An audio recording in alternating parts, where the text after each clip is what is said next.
22 जनवरी 2015 हरियाणा के पानीपत से एक योजना शुरू की जाती, बेटी बचाओ बेटी पढ़ाओ। बेटी बचाओ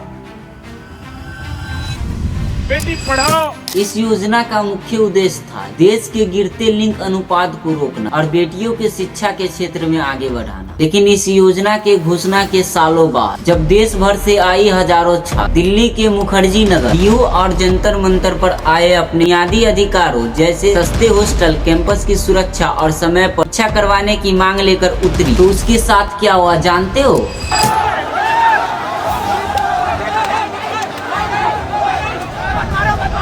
ये कहानी सिर्फ एक दिन की नहीं है, ये कहानी है पूरे उस सिस्टम की जो विज्ञान पे तो 500 करोड़ से ज्यादा रुपए बहा देती है, लेकिन जब वही बेटियां जमीन पर आकर अपना सुरक्षा और शिक्षा का हक मांगने आती है तो जानते हो उसके साथ क्या होता है? पुलिस की लाठियां, डिटेंस और आंसू गैस के गोली। जब अपनों की जान जाती है तब पता चलता है इंसानियत मर चुकी है। आज की इस वीडियो में हम 4 मुख्य सवालों को डिकोड करेंगे। पहला, उस दिन दिल्ली के सड़क पर टाइमलाइन के हिसाब से क्या क्या हुआ। दूसरा, बेटी बचाओ बेटी पढ़ाओ का असल बजट कहाँ खर्च हुआ है। तीसरा, प्रोटेस्ट करने वालों पर लाठीचार्ज के पीछे कानूनी नियम क्या। और चौथा, भारत की राजधानी में छात्र अभी भी सुरक्षित नहीं है। बहुत अच्छा काम किया सर, घर पे जाके बच्चों को बताना पापा ने बहुत अच्छा काम किया है।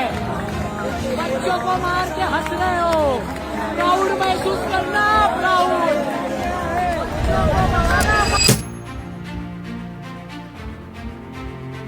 नमस्कार दोस्तों, मैं कमलेश कुमार और आप देख रहे हैं कमलेश यूनिवर्स। आज हम इस पूरे मुद्दे को बिना किसी पक्षपात के 100% गहराई से इसका डिकोड करेंगे और जानने का प्रयास करेंगे कि आखिर देश में होता क्या है और उन छात्रों के साथ क्या होता है। और आइए जानने का प्रयास करते हैं।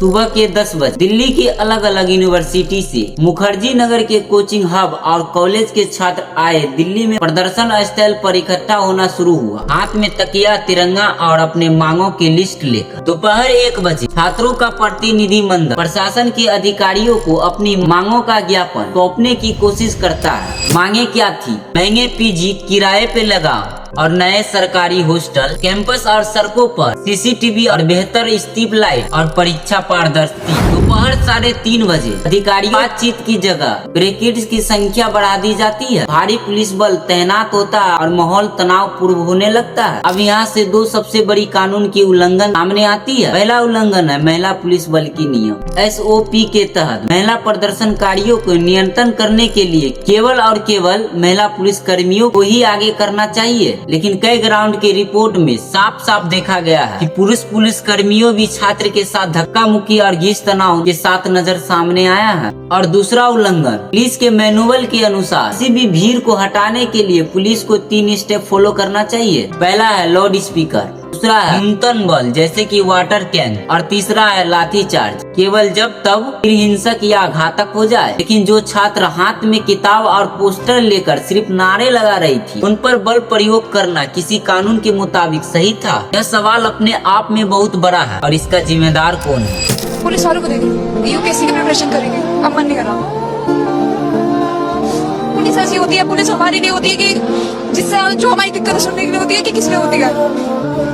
मैं पुलिस अभी मैं हूँ भी नहीं उनके साथ, मुझे जब घुटन हो रही है, अगर मैं बाई चांस सिविल सर्विसेज की तैयारी करके उसमें पहुंच गई, मैं कैसे रहूंगी इनके बीच में? कैसे, मतलब मैं समझ नहीं पा रही कौन सा ईमान धर्म बेच के बैठे हैं। आई डोंट नो, मतलब ये हमारे लिए पुलिस होती है, हमारे लिए जो ये आर्मी होती है वो हमारे लिए होती है। ये क्या कर रहे हैं अभी?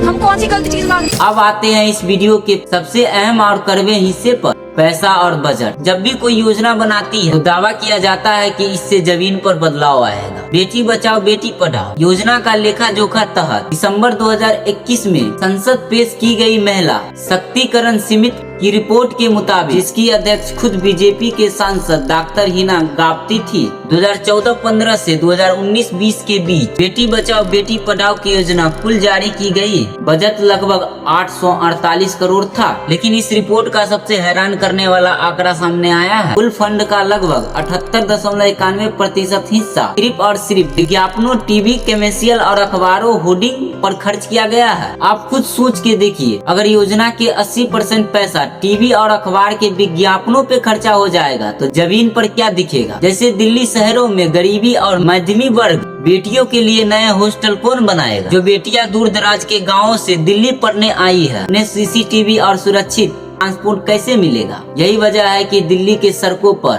छात्र उतरी है। उनके गुस्से की जड़ इसी सिस्टम की नाकामी में छिपी है।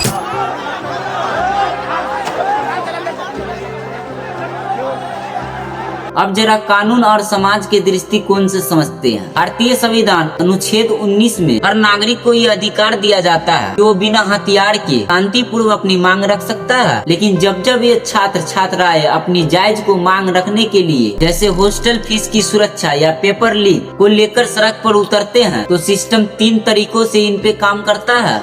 पहला, प्रदर्शन अपराध बनाना। बातचीत करने के बजाय तुरंत 144 लगा दी जाती या छात्रों को हिरासत में ले लिया जाता है ताकि डर के माहौल बने रहे।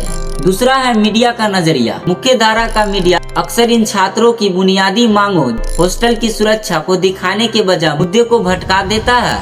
तीसरा है प्रशासन की चुप्पी। महीनों तक ज्ञापन देने के बाद भी जब कोई अधिकारी बात करने के लिए नहीं आता है, तब जाकर मजबूर में ये छात्र सड़क पर उतरते हैं। जब बेटियां सुरक्षा मांगती है तो उन्हें कहा जाता है कि तुम हॉस्टल में बंद रहो, लेकिन जब वही बेटियां कहती है कि हमें सुरक्षा नहीं, सुरक्षित सड़कें चाहिए, तो उन्हें प्रशासन का सख्त रवैया झेलना पड़ता है। कैसे पुलिस हो आप, कैसे पुलिस हो, मार रहे हो आप लोग, कपड़े मार रहे हो आप लोग। आपको लगता है आप हमें रोक लोगे? आपको एक बार भी हमने किया, हाथ उठा सकते हो बस आप, कैसे नहीं उठे आप? आखिर इन सब मुद्दे के पीछे गलती किसकी है? आप लोगों के द्वारा ये सवाल पेश करता हूँ, आप लोग बताइए कि गलती किसकी है इसमें।